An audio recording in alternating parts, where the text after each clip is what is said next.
Michael Harrison had built an empire from nothing, and the weight of success sat heavily on his shoulders as he drove through the familiar streets of his hometown that autumn morning.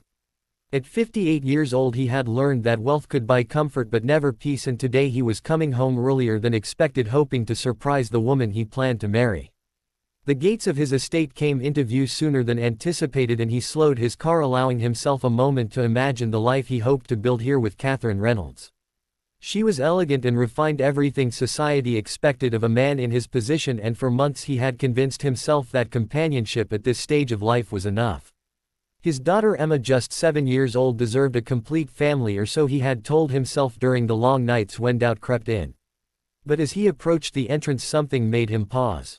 Through the ornate iron gates he could see figures on the driveway, and his heart quickened with an instinct he had learned to trust over decades of reading people and situations. He pulled to the side of the road and stepped out of his vehicle, choosing to walk the remaining distance. What he witnessed in those next moments would remain etched in his memory forever. There in front of his home stood Catherine in an emerald dress that shimmered in the morning light. She held a large bucket, and her face wore an expression he had never seen before, twisted with contempt and something darker. On the ground before her sat two figures, and Michael's blood ran cold as he recognized them. His mother Helen, at 73, sat drenched in what appeared to be grimy water that stained her yellow dress and dripped from her silver hair. Beside her Emma, his precious daughter, looked up with confusion and hurt in her eyes, her pink dress soaked through. The elderly woman had her arms protectively around the child, and both of them seemed frozen in shock. Michael's mind struggled to process the scene, as if his eyes were showing him something impossible. Catherine stood over them like a portrait of cruelty, and for a moment he simply watched, trying to understand how the woman he thought he knew could be capable of such an act. His mother had always been gentle and kind. Even when his father passed away years ago, leaving her alone, she had maintained her dignity and grace. And Emma, his daughter, was the purest soul he had ever known. He moved forward then, no longer thinking but driven by something primal and protective. His footsteps were quiet on the pavement, and no one had noticed his arrival. The scene continued to unfold before him, and he heard Catherine's voice, sharp and cutting through the morning air. "You should know your place," she was saying, her tone dripping with disdain. "This is going to be my home soon, and I will not have it cluttered with reminders of a past that means nothing to me. Old women who cannot even dress properly, and children who track dirt everywhere they go." Michael stopped walking, and the world seemed to tilt around him. In all his years of negotiating deals and reading people, he had never felt such a profound sense of betrayal. This was the woman he had introduced to his family, the woman he had placed his trust in, and she stood before him revealing a nature so ugly he could barely comprehend it. Helen looked up at Catherine with eyes that held more sadness than anger, and Michael recognized that expression. It was the same look his mother had worn when his father died, when she had to be strong for everyone else even as her own heart was breaking. She was protecting Emma, shielding the child from the worst of Catherine's words, and taking the humiliation upon herself. "We were only playing in the garden," Helen said softly, her voice carrying the tremor of someone trying desperately to maintain composure. "Emma wanted to see the flowers, and I thought it would be all right. We did not mean to cause any trouble." Catherine laughed then, and it was a sound without warmth or humanity. "Trouble? You are the trouble. Both of you. Michael is too soft to see it, but I am not. When we are married, things will change around here. There will be order and proper behavior, and people who know their place." Michael felt something break inside him, not with dramatic force but with the quiet certainty of a door closing forever. He had been lonely after his wife passed away 5 years ago, and Catherine had seemed like a solution to that loneliness. She had been charming and attentive, presenting herself as someone who understood his world and could help him navigate it. But charm, he now understood, was just another mask, and beneath it lay a heart that had never learned the simple grace of kindness. He stepped forward into their view and watched as Catherine's expression shifted from contempt to surprise, and then to something that might have been fear. His mother looked up at him with those sad, wise eyes, and Emma broke free from Helen's embrace, running toward him with tears streaming down her face. "Daddy," she cried, burying her face against his legs. "We were just looking at the flowers, and then Miss Catherine got so angry. She said mean things to Grandma, and then she poured dirty water on us." "Why would she do that, Daddy?" Michael knelt down and pulled his daughter close, feeling the dampness of her dress and the trembling of her small body. He looked up at his mother, who remained sitting on the ground as if unsure whether she had permission to stand, and the sight of her dignity intact despite the humiliation made his throat tighten with emotion. "It's all right, sweetheart," he said to Emma, keeping his voice steady though rage and sorrow warred within him. "Go help Grandma up and both of you go inside. Mrs. Peters will help you get cleaned up and warm." Helen rose slowly, her movements careful and deliberate, and took Emma's hand. As they passed Michael, she paused and placed her free hand on his shoulder. No words were necessary between them, and in that brief touch he felt all the love and forgiveness that had defined her entire life. Then they were gone, leaving him alone with Catherine. The woman before him seemed to shrink, though her posture remained proud. She set down the bucket and smoothed her dress as if preparing for a business meeting rather than a confrontation about basic human decency. "Michael," she began, her voice taking on the smooth, persuasive tone he had heard her use with business associates. "I know how this must look, but you have to understand. I was only trying to establish some boundaries. Your mother means well, but she can be intrusive, and Emma needs to learn discipline. I was doing what I thought was best for our future family." He stood slowly, brushing dirt from his knees, and regarded her with eyes that had seen through countless false promises and empty assurances over the years. When he spoke, his voice was quiet but carried the weight of absolute finality. "There is no future family, Catherine," he said, each word measured and clear. "What I saw here today was not about boundaries or discipline. It was cruelty, pure and simple. You humiliated an elderly woman who has never done anything but show kindness to everyone she meets. You frightened a child whose mother died when she was 2 years old, leaving scars that are still healing. And you did these things not out of any sense of order or propriety, but because you could, because you thought no one would stop you." Catherine's face flushed and her hands clenched at her sides. "You are overreacting," she said, and now her voice carried an edge of desperation. "Every family needs structure, and your mother and daughter were out of line. I will not apologize for trying to run this household properly." "This is not about apologies anymore," Michael replied. "This is about character, and you have shown me yours. I have spent my life learning to read people, to see past the surface to what lies beneath. I failed with you, and that failure nearly brought harm to the 2 people I love most in this world. That ends now." He reached into his pocket and pulled out the small velvet box that had been there for weeks, waiting for what he thought would be the right moment to propose. Without ceremony he handed it to her and watched as confusion crossed her features. "Consider our engagement ended," he said. "I will have your belongings sent to wherever you choose. I want you off my property within the hour, and I never want to see you again." For a moment Catherine stood frozen, as if unable to believe what she was hearing. Then something ugly and vindictive flashed in her eyes, and she threw the box at his feet. "You are a fool, Michael Harrison," she spat. "You had a chance at a proper marriage with someone who could have elevated your social standing even further. Instead you choose to coddle an old woman and a child who will never be anything but burdens. You will regret this." He bent and picked up the box, pocketing it without looking at her again. "The only thing I regret," he said quietly, "is not seeing who you really were sooner. Goodbye, Catherine." She turned, then her emerald dress swirling around her as she strode toward her car parked near the gate. Michael watched until she drove away, and only then did he allow himself to release the breath he had been holding. The morning sun was higher now, casting long shadows across the driveway, and he stood alone in the place where his life had just changed direction. Inside the house he found his mother and Emma in the kitchen. Mrs. Peters, the housekeeper who had been with the family for 20 years, had wrapped them both in soft towels and was preparing hot tea. Helen sat at the table, her hair still damp but her composure restored, and Emma was curled in her grandmother's lap, sucking her thumb, a habit she only reverted to when deeply upset. "Is the mean lady gone?" Emma asked, looking up at him with eyes that held too much knowledge for someone so young. Michael crossed to them and knelt beside the chair, pulling both of them into an embrace that felt like coming home after a long journey. "Yes, baby," he said softly. "She is gone, and she is never coming back. I promise you that." Helen stroked his hair the way she had when he was a boy and had come home with scraped knees or a bruised ego. "You did the right thing," she said, her voice gentle but firm.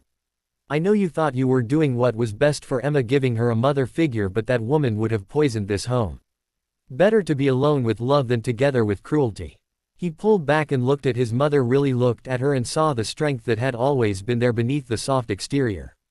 This woman had raised him through hardship and loss, had supported every dream and picked him up from every failure, and he had nearly allowed someone to treat her as if she were worthless.